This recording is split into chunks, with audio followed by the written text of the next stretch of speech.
Si Doctor about kung paano siya ni Tomar. Kasi, lang ko lang one tablet before ko matulog. Okay, so si Mustafa yung mga kagalit. Sir, sa balakon na dapat order yung mga finisher, magawa tayo.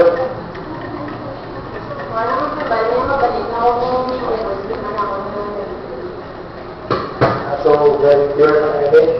Sir, nag-invite ka ba sa mga expectations mo about sa siniga drugs after ka mag-inom sa yung mga medicines?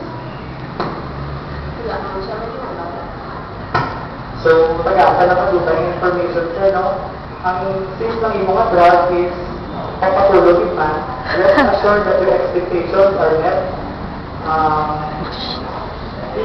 This drug is safe because may mga gamay lang siyang side effects like drowsiness, pagsuka, sakit sa ulo, sick breath, pero these are very minor, less worries. Sir, makakot na matanin no, kung may practice sa imong patient profile, may mga allergies ka therefore is up. Set. Si Ma'am tulog. May ginom ka ba ng medicine? Tulog si Ma'am. So, sir, avoid lang, advice ko lang niya, i-avoid ko lang ang any anti-histamine subong, including Benadryl serum, kay ina-enhance niya ang effects ng mga bulok, causing more sedation, kaya kasi maapektuhan na lang yung mga overall or.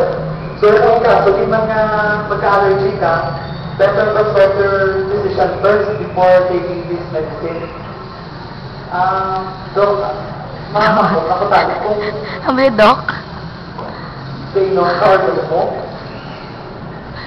Wala smoking, pero isip and dami, lalo na ako sa mga friends ko na makakasmoking, mag-shot-shot lang tanya.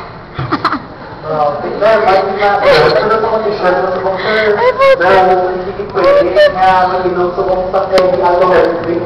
Kaya man, mag-inom sa alcohol drink, possibilities are inhibit niya or in-stop niya ang effectivity sa mga bulok, causing yung more insomnia kapag mag-alter sa isang imong regular drink later on. So, may nakuha ka man, sir?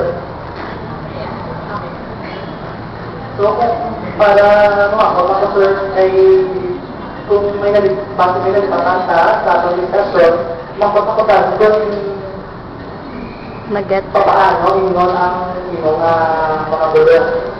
Kasi ilang ko lang ako ng bulog ng ipon, one tablet before ko matulog.